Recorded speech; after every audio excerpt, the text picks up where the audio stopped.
ఓం గం గణపతయే నమః స్వర్ణలక్ష్మీ నమస్తే అస్తు పరబ్రహ్మ స్వరూపిణి రాజ్యం దేహి ధనం దేహి సర్వకామాంచ దేహి మే. స్వర్ణలక్ష్మి అమ్మవారు ప్రతి ఒక్కరికి చక్కగా బ్రహ్మతత్వాన్ని, తద్వారా ప్రతి ఒక్కరు ప్రతి నిమిషం సంతోషంగా, హ్యాపీగా, ఉత్సాహంగా ఉండాలని చెప్పేసి అమ్మవారి యొక్క కృపా కటాక్షం ప్రతి ఒక్కరి మీద ఉండాలని చెప్పేసి మనం కోరుకుందాం, అమ్మవారిని ప్రార్థిద్దాం.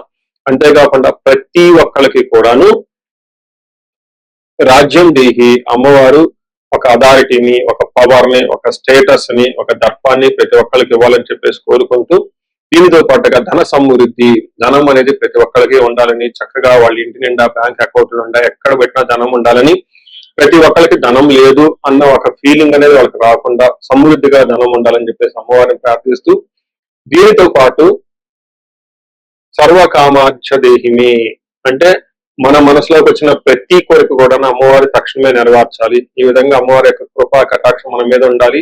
12 రాసుల వారికి కూడా చక్కగా అభివృద్ధి జరిగి ఎంతో ఉత్సాహంగా ఉన్నతంగా ఎదగాలని చెప్పేసి మనం కోరుకుందాం. ఇప్పుడు మనం జూన్ మంత్ యొక్క రాశి ఫలాలు చెప్పుకుందాం. జూన్ మంత్ రాశి ఫలాలు చెప్పుకుంటే ఈ జూన్ మాసంలో మనకి 2-3 రకాల విశిష్టతలు ఉన్నాయండి, అవి తెలుసుకుందాం. ఫస్ట్ ఈ జూన్ మంత్ మనకి అధిక జ్యేష్ఠ మాస పౌర్ణమితో స్టార్ట్ అయ్యి నిజ జ్యేష్ఠ మాసం పౌర్ణమితో ఎండ్ అయిపోతుందని మీరు గమనించాలి. అయితే ఈ యొక్క 2 పౌర్ణముల మధ్య ఈ యొక్క జూన్ మంత్ ఉండటంతో ఇందులో 2-3 రకాలైన విశిష్టతలు ఉన్నాయి. ఈ మాసంలో ఫస్ట్ 2 శని త్రయోదశులు వస్తున్నాయండి. 2 శని త్రయోదశులు చాలా చాలా రేరుగా వస్తాయని గమనించుకోవాలి. కొన్నిసార్లు శని త్రయోదశి 4-5 నెలలకు కూడా రాలేదు. పోయిన సంవత్సరం ఐ థింక్ ఇదే విధంగా జరిగింది. 5 నెలల వరకు శని త్రయోదశి లేదు. చాలా మంది పూజలు చేసుకోవాలన్నా కానీ, శనికి సంబంధించిన ఏమైనా పరిహారాలు చేసుకోవడానికి శని త్రయోదశి చాలా బెస్ట్ ఇది. అలాంటిది శని త్రయోదశులు 2 వస్తున్నాయని గమనించుకోవాలి. వీటితో పాటుగా చాలా మందికి ఎప్పుడైతే అమావాస్య వెళ్ళిపోయిందో మనకి నిజ జ్యేష్ఠ మాసం స్టార్ట్ అవుతుంటూ చాలా మందికి పెళ్లిళ్ళు సీజన్ వస్తుందని మనం చెప్పుకోవాలి. పెళ్లిళ్ళకి చాలా అనుకూలమైన టైం అని గమనించాలి. ఇంకొక ముఖ్యమైన విషయము, లాస్ట్ అంటే జూన్ ఎండ్ లో మనకి ఏరువాక పున్నమి అని వస్తుంటుంది.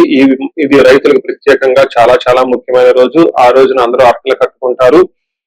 ఎద్దులకి చక్కగా మనకేమంటారు అలంకరణ చేసుకొని గుడి చుట్టూ తిరుక్కొని అక్కడ నుంచి అరక కట్టుకొని ఊళ్ళల్లోకి వెళ్ళిపోయేసి పొలం దున్నటం స్టార్ట్ చేస్తారని గమనించాలి. సో ఇది కూడా ఇప్పటికీ కూడా ఇది మనకి ఎప్పటి నుంచో ఉన్న ఒక సనాతన ధర్మంలో భాగంగా ఎద్దులను పూజ చేయటం, వాటిని మందీశ్వరులుగా భావించుకోవటం, గుడి చుట్టూ 3 రౌండ్లు తిప్పుకోవటం, భజనలు పెట్టుకోవటం, దండారా వేయటం, ఈ పనులను చేస్తూ ఉంటారు. ఒక ఉత్సాహంగా టోటల్ విలేజెస్ కూడా చాలా చక్కటి వాతావరణంలో ఇవన్నీ జరుపుకుంటూ ఉంటారని గమనించాలి. సో ఇది ఈ జూన్ మంత్ లో ఉన్న యొక్క విశిష్టతలు, ముఖ్యమైన పండగలు, అలానే ముఖ్యమైన ఇంపార్టెంట్ డేట్లను మనం చెప్పుకున్నాం. ఇప్పుడు ఇంకొకటి చెప్పుకోబోతున్నాం, అది జ్యోతిష శాస్త్రం ప్రకారంగా గ్రహాల గురించి. జూన్ మాసంలో 5 గ్రహాలు మారుతూ ఉన్నాయండి.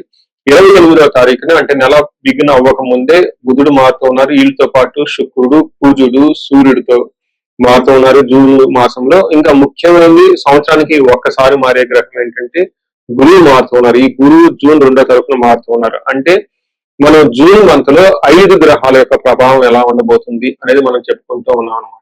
మనం జూన్ మాసంలో మకర రాశి గురించి తెలుసుకుందాం, వాళ్ళకి ఎలా ఉంటుందో. మకర రాశి జూన్ మంత్ లో కొన్ని గ్రహాలు, పర్టికులర్ 3 గ్రహాలు చాలా అనుకూలంగా ఉంటున్నాయి. ఒక 2 గ్రహాలు మాత్రం తటస్థంగా ఉండి కొంచెం ఇబ్బంది పెట్టే విధంగా ఉన్నాయని గమనించుకోవాలి. మనం డీటెయిల్స్ చూసే ముందు మకర రాశిలో ఏమేమి నక్షత్రాలు ఉన్నాయి, ఏ పేరు బలం ప్రకారం ఎలా ఉందో చూద్దాం. ఫస్ట్ ఇందులో ఉన్న నక్షత్రాలు చూసుకుంటే ఉత్తరాషాఢ 2, 3, 4 పాదాలు, శ్రవణం 1, 2, 3, 4 పాదాలు, ధనిష్ట 1, 2 పాదాలంతా మనకి ఈ మకర రాశిలో ఉంటారు. పేరు బలం చూసుకుంటే వీళ్ళకి గో, జా, జీ, జూ, జే, జో, కా, గా, గి అన్న లెటర్స్ కూడా మనకి మకర రాశిలో ఉంటారని గమనించుకోవాలి. ఇందులో మనం ముందుగా చెప్పుకునే విధంగా అన్ని గ్రహాలు మారుతూ ఒక గురువు మాత్రం చక్కగా బాగా సపోర్ట్ ఇస్తూ ఉన్నారు, బుధుడు సపోర్ట్ ఇస్తూ ఉన్నారు, సూర్యుడు కూడా వీళ్ళతో పాటు చక్కగా ఈ 3 గ్రహాలు బాగా యోగతను ఇస్తూ ఉన్నాయి. 2 గ్రహాలు మాత్రం ఇబ్బంది పెడుతున్నాయి. ఇందులో ఇబ్బంది పెట్టే గ్రహాలు శుక్రుడు, కుజుడు అని మనం చెప్పుకోవాలి. ఒక్కొక్క గ్రహం పెట్టి చూసుకుంటే సూర్యుడు వాళ్ళకి శత్రునాశాంత అంటే వీళ్ళకి ఇప్పటివరకు ఎవరైనా శత్రు బాధలు ఉంటే ఆ శత్రు బాధలు తొలగిపోయేసి విజయం వచ్చే అవకాశం ఉంటుంది. 4వ స్థానంలో కుజుడు అంటే రిపప్రియం, శత్రువులతో కలిసి చక్కగా ఏమైనా మనస్పర్ధలు అంటే అవి మాట్లాడుకుంటే అది పైచేయిగా ఉండే అవకాశం ఉంటుంది. ఆరో ఇంట్లో బుధుడు ఉండటం వల్ల సర్వత్ర విజయం అని చెప్తారు. ఏడో ఇంట్లో శుక్రుడు ఉండటం వల్ల యువత జన బాధ అని చెప్తారు. అంటే ఒక యంగ్ ఉమెన్ నుంచి లేదంటే ఒక యంగ్ బాయ్ నుంచి వీళ్ళకి ఒక ఏమంటారు బాధలు ఉంటాయని మనం చెప్పుకోవచ్చు. ఇందులో మనకి మహర్షులు చెప్పిన ఒక సంస్కృత శ్లోకం చెప్దాం. మన పురాతన గ్రంథాలు ఏ విధంగా ఉంటుందో. ఆరో స్థానంలో సూర్యుడు ఉండటం వల్ల ఏమవుతుందో షష్ఠే రవవు, ఆరులో కనుక సూర్యుడు ఉంటే సుసౌఖ్యాధీన్ యత్న కార్యార్థ సాధనం దేహ ఆరోగ్యాది సంతోషం వస్త్రధాన్య లాభకృత్ ఓకే అని మనకి సంస్కృతంలో వివరించడం జరిగింది. దాని మీనింగ్ ఏంటంటే మంచి మంచి సుఖంగా ఉంటారు, అనుకున్న పనులన్నీ చక్కగా పూర్తి చేసుకుంటారు, సంతోషంగా ఉంటుంది, ధనం బాగుంటుంది, వస్త్రాలు బాగుంటారు, అన్ని కష్టాల నుంచి అనేక కష్టాల నుంచి బయటపడి ధైర్యంగా ఉండి కార్యాలత అనుకూలంగా ఉండే అవకాశం ఉంటుందని గమనించుకోవాలి. అయితే కుజుడు మాత్రం ఇక్కడ 4వ స్థానంలో ఉండి దాదాపు 80% వరకు కుజుడు ఇబ్బంది పెట్టే అవకాశం ఉంటుంది. 4వ స్థానంలో కుజుడు ఉండటం వల్ల భాగ్యహాని, భయం, క్రోధం, బంధువైరం, ధనుక్షయం, రోగ పీడాది సంతాపం చతుర్థ స్థానికే కుజ అంటారు. అంటే 4వ స్థానంలో ఎప్పుడైతే కుజుడు ఉంటారో కొంచెం ఇబ్బందులు పడే అవకాశం ఉంటుంది. ఏ ప్రకారంగా ఉంటుంది? భాగ్యహాని, భయం అంటే వచ్చే లక్ ఒక స్మూత్ గా వర్క్ అవ్వకుండా ఆగిపోయే అవకాశం ఉంటుంది. భయం కలిగే సంఘటనలు జరుగుతూ ఉంటాయి. వీళ్ళ చుట్టూరుతూ క్రూర బుద్ధి కలిగి ఉంటారు, బంధువులతో గొడవలు పడుతూ ఉంటాయి కూడా. అంతేకాకుండా ధనక్షయం, విపరీతంగా ధనం కూడా కోల్పోయే అవకాశం ఉంటుందని గమనించుకోవాలి. రోగ పీడాది సంతాపం, వీళ్ళకి రోగాలు ఉండటం వల్ల మనసులో విచారకరంగా ఉండే అవకాశం ఎక్కువ ఉంటుందని తెలుసుకోవాలి. అయితే ఒక పాజిటివ్ నోట్ ఏంటంటే వీళ్ళకి ధన ప్రవాహం అయితే చక్కగా ఉంటుంది. ఏదో ఒక విధంగా అనుకున్న లాభాన్ని అయితే ఖచ్చితంగా చేరతారని చెప్పుకోవచ్చు. మనకి శుక్రుడు అగైన్ వీళ్ళకి 7వ స్థానంలో ఉండటంతో శుక్రుడు 7వ స్థానంలో ఉంటే మంచిగా ఉండదు అని చెప్తారు. ఏ ప్రకారంగా ఉండదు, దాని యొక్క పర్యవసానం ఎలా ఉంటుందంటే, ఒకటి పాజిటివ్ సైడ్ లో love, romance, pleasures, vacations, trips చేసే వాళ్ళకి బాగుంటుంది. కానీ 7వ స్థానంలో శుక్రుడు ఉండటం వల్ల కోపస్తదహ బీది సర్వదా క్లేశ జీవనం, స్త్రీ జాడ్యం, మేహ రోగాది భృగో సప్తమిగే ఫలం అని చెప్తారు. అంటే ఎప్పుడైతే శుక్రుడు భృగు 6వ స్థానంలో ఉంటారో ఏమవుతుందంట, కోపం కలిగే అవకాశం ఉంటుంది, ఎక్కువగా ఉంటుంది, భయం కోల్పోయే సంఘటనలు చుట్టూ జరిగే ఉంటుంది, కష్టమైన జీవితంగా ఉంటుంది, సుఖ వ్యాధులు వచ్చే అవకాశం ఉంటుంది. తర్వాత స్త్రీల వలన కష్టాలు, స్త్రీలతో విభేదాలు ఉంటాయని తెలుసుకోవచ్చు. అంటే ఇక్కడ శుక్రుడు మిక్స్డ్ రిజల్ట్ ఇస్తున్నారు అని మీరు గమనించుకోవాలి. అయితే ఇన్ని ప్రకారంగా చూసుకున్నా గానీ మనకి అయితే బుధుడు కొంచెం 6వ స్థానంలో ఉండటం వల్ల చక్కగా ట్రాన్సాక్షన్స్, శత్రువుల పైన విజయము, అనుకున్న పనుల్లో ఎలాంటి ఛాలెంజెస్ ఉన్నా చక్కగా వాటిని ఓపికగా ఏమంటారు సమయస్ఫూర్తిగా వాటిని అనుకూలంగా చేసుకొని చక్కగా ముందుకెళ్లే అవకాశం ఉంటుంది. సో చూశారు కదండి, ఈ రాశి వాళ్ళకి కొంచెం మిక్స్డ్ గా ఉంటుంది కాబట్టి కొంచెం జాగ్రత్తగా పరిహారాలు చేసుకుంటే చాలా బాగుంటుంది. పరిహారాల్లో భాగంగా వీళ్ళకి కుజుడు కొంచెం ఇబ్బంది పెట్టే పరిస్థితుల్లో ఉన్నారు కాబట్టి కందులు 1 కేజీ దానం చేయటం, సుబ్రహ్మణ్యేశ్వర స్వామి ఆరాధన చేసుకోవటం. అయితే క్షేత్ర పాలకులు అని ఉంటారు. అంటే ప్రతి ఊళ్ళో ఉన్న దేవాలయాల్లో ఉన్న క్షేత్ర పాలకులకు దర్శనం చేసుకుంటే చాలా బాగుంటుంది. ముఖ్యంగా గ్రామ దేవతలు ఎవరైతే ఉంటారో పోచమ్మ తల్లి, పెద్దమ్మ తల్లి, అంకమ్మ, నూకాలమ్మ, మనకి ఇలా గంగమ్మ, ఇలా కొంతమంది మనకి ప్రతి ఊళ్ళోనూ మనకి గ్రామ దేవతలు ఉంటారు.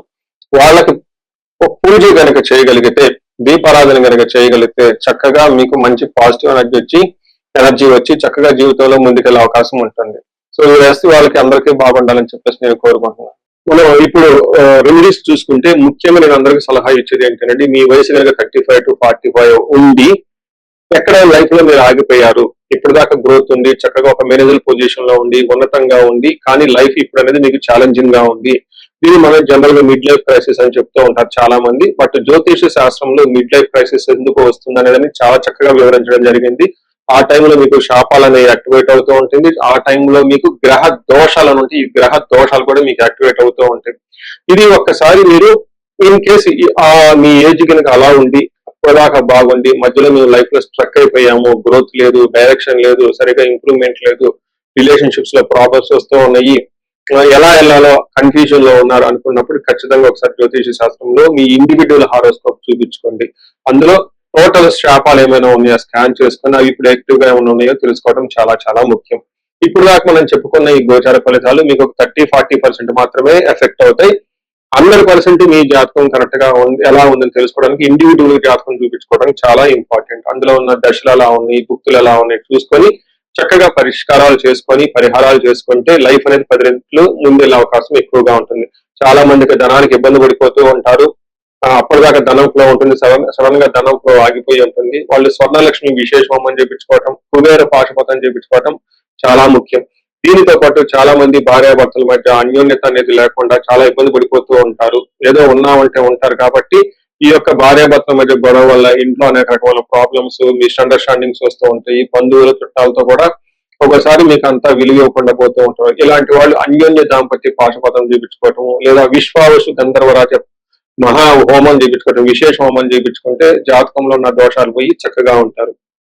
ఇవి కాకుండా ప్రతి ఒక్కరికి ఈ మధ్య అమెరికాలో ఉంటూ ఉంటారు, లేదంటే ఎన్ఆర్ఐ చాలా మంది ఉంటారు. చాలా డైలమా ఉంటుంది, ఏ కెరీర్ వెళ్తే బాగుంటుంది, ఇండియాలో ఉంటే బెటర్ గా ఉంటుందా, లేదంటే ఇండియా నుంచి ఫారిన్ వెళ్తే బాగుంటుందా, ఫారిన్ సెటిల్మెంట్ యోగం ఉంది, అసలు ఫారిన్ లో ఎంత కాలం ఉంటాం, ఇలాంటి విషయాలు చాలా మంది ఈ వీసాల గురించి, గ్రీన్ కార్డుల గురించి, లేదంటే ఎంఎస్ చేయాలనుకున్న వాళ్ళకి చాలా కన్ఫ్యూజన్ లో ఉంటారు. అలాంటి వాళ్ళు కూడా ఒకసారి జాతక చక్రం చూపించుకుంటే చాలా బాగుంటుంది. యూజువల్ గా వీసాలు రావడానికి నేను మన్యు పాశుపత అభిషేకం విత్ రాహు గ్రహానికి శాంతులు ఎక్కువ చేస్తూ ఉంటాను. ఇలా రాహువుకి సంబంధించి మన్యు పాశుపతం చేస్తే వీటితో పాటు లక్ష్మీ గణపతి జపము, ఇప్పుడు స్వర్ణలక్ష్మి జపం చేసుకుంటూ ఉంటే ఇక్కడ ఫారిన్ లో ఈ వీసా ప్రాసెసింగ్ లేదంటే ఈ డాక్యుమెంటేషన్ వర్క్ అనేది చాలా చక్కగా ఫాస్ట్ గా ఎలాంటి ఆటంకాలు లేకుండా అయ్యే అవకాశం ఉంటుంది. ఇది కాకుండా ఇంకా మీరు ఏమైనా ఇండివిజువల్ గా మీకు ఛాలెంజెస్ ఉన్నాయి, హెల్త్ బాగలేదు, మహామృత్యుంజయ హోమము, ఇంకా ఏమైనా మీకు మీ యొక్క శత్రు బాధలు విపరీతంగా ఉన్నారు, చండీ హోమం చేయించుకోవటం, చండీ హోమంతో పాటు ఇంకా మీకు విపరీతమైన మిమ్మల్ని ఇబ్బంది పెట్టేసి మిమ్మల్ని భయభ్రాంతులకు గురి చేసే వాళ్ళు ఎక్కువగా ఉన్నారు, బగలాముఖి జపము హోమము ఇవి చేయించుకుంటూ ఉంటే మీ చుట్టూ ఒక మంచి ప్రొటెక్టివ్ ఎన్విరాన్మెంట్ ఉంటుంది. సో ఈ మధ్యకాలంలో ఎక్కువగా నేను చండీ హోమాలు కూడా చక్కగా చేస్తూ ఉన్నాను. సాఫ్ట్వేర్ వాళ్ళకి, రాహు దశ నడిచిన వాళ్ళకి, రాహు అంతర్దశలో ఉన్న వాళ్ళు, ఇంకా నేను చాలా మందికి కాలసర్ప దోషాలు కూడా దగ్గరుండి చక్కగా నా ఆధ్వర్యంలో పూజలు చేపిస్తూ ఉన్నాను.